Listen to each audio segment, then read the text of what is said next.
So we're down on the beach in St Gabriel's.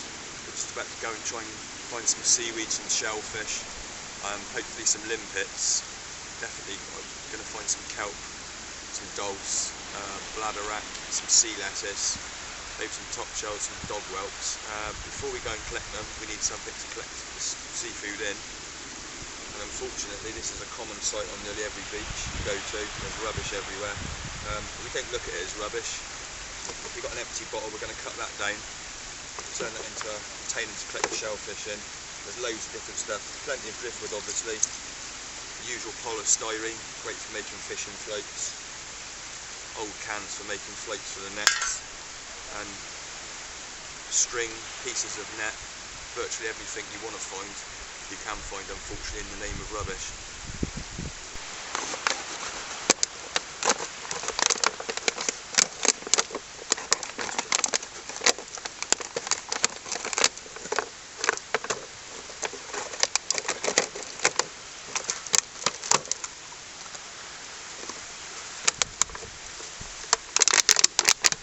There we go, nice receptacle for collecting shellfish in. We'll wash that out obviously first.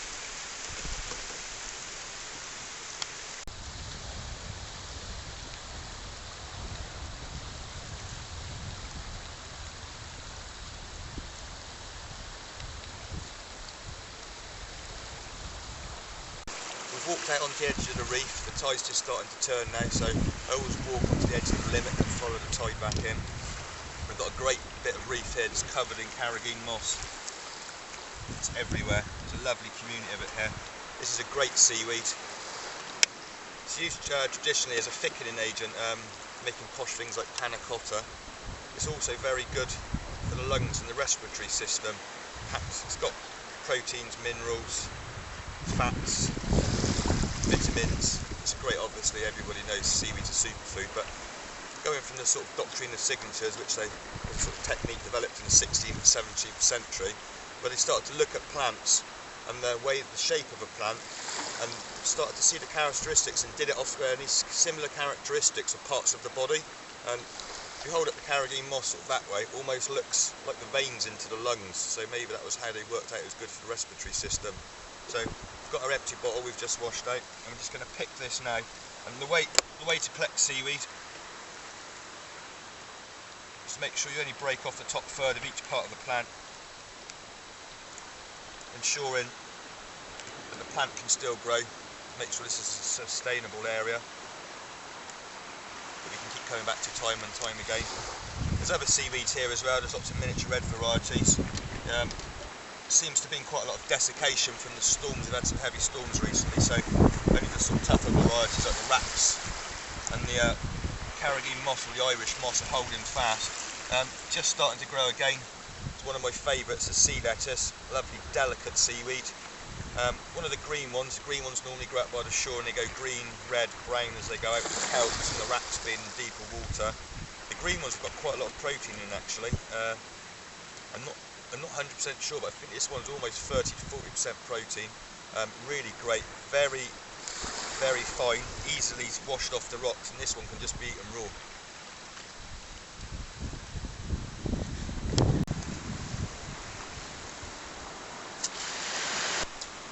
There's another one of the brown varieties, or brown and slightly yellowy. This is a serrated rack.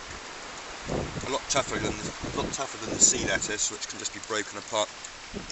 People always ask, do you need to cook seaweed or can you have it raw? I normally did a pliability test of it, so it breaks up nice and easily, and this is actually quite tender. I think if you can break up with your fingers, then you can chew it quite easily.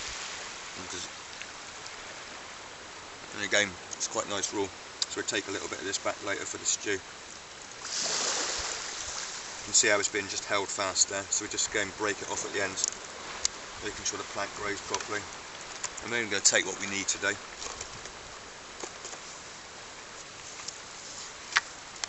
There's a lovely community of sea lettuce here, fairly easy to collect. Takes a while. We're not looking for loads of food though, we don't need big bulk food. The thing is with wild food, it's far superior nutritionally than cultivated food. So you don't need to look, we're not thinking about getting huge piles of it. Small amounts are going to sustain us very well. This sea lettuce is a good mixture of proteins, fats, minerals. I mean, seaweed's a superfood. It's great raw.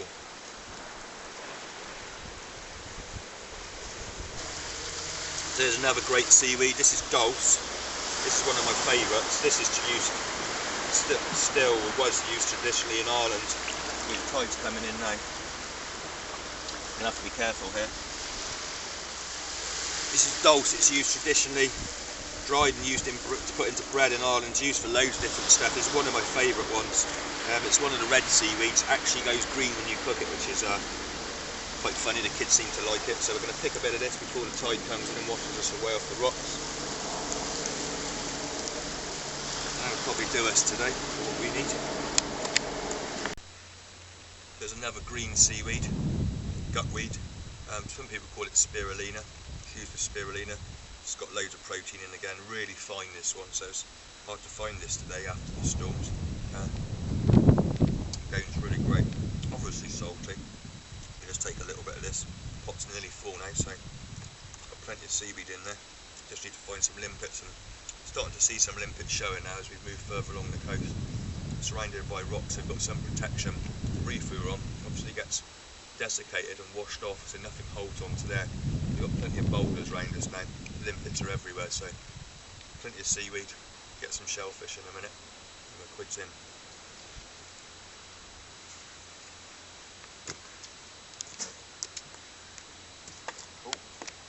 Here's another great seaweed. Nicely highlighted against the green. This is almost like sort of cellophane or plastic when you look at it.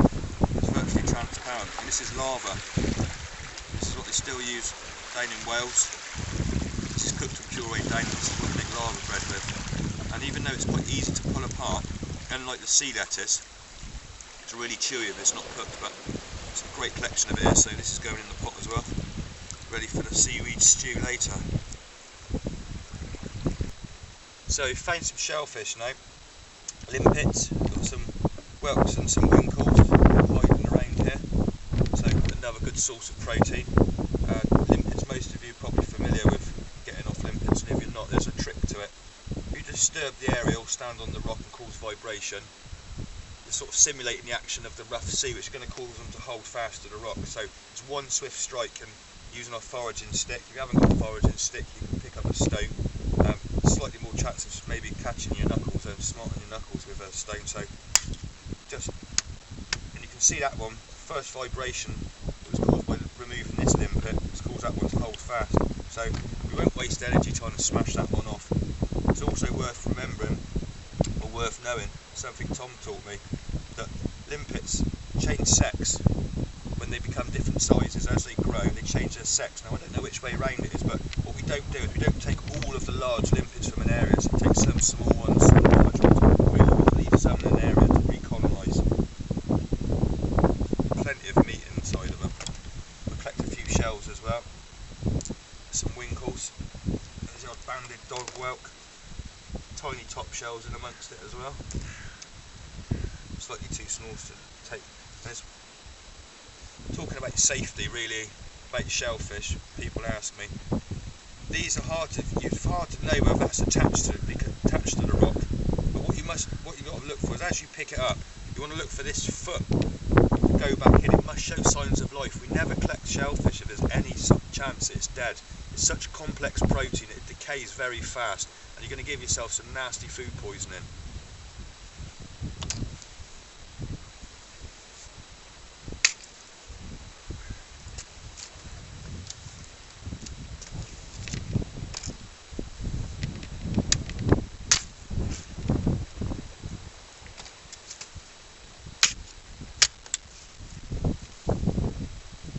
There we go. We don't need many, like I say, we're only taking what we need just for today. We're surrounded by food, so we don't need to take